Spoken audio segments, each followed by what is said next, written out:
Meanwhile, medical staff in America's coronavirus hotbed, New York, are struggling with long hours and a dire need for protective equipment.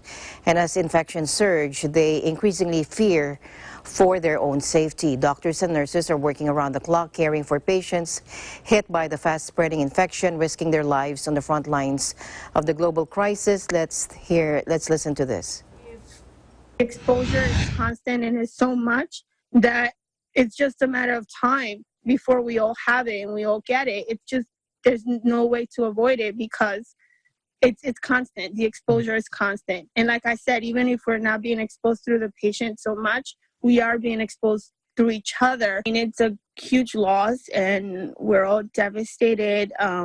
We're pretty sad because we feel like the federal government, the CDC, the hospital administration, everybody failed us to the point where we've all got exposed and risked our own lives, not knowing if, going to work is going to kill us now because, like I said, the exposure is constant. The anxiety and the fear was palpable. I mean, you could go around and see everybody was so scared, and we still are, and so anxious about where would these people go, what nurse is going to be the lucky one that's going to get this assignment, is there any way I can get out of it if I have a pre-existing condition? We are all getting infected, so clearly something is missing. We have failed to protect ourselves and protect each other.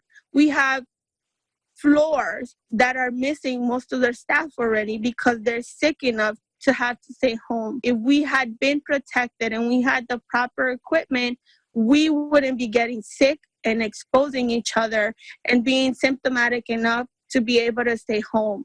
This is out of control. We've lost control completely.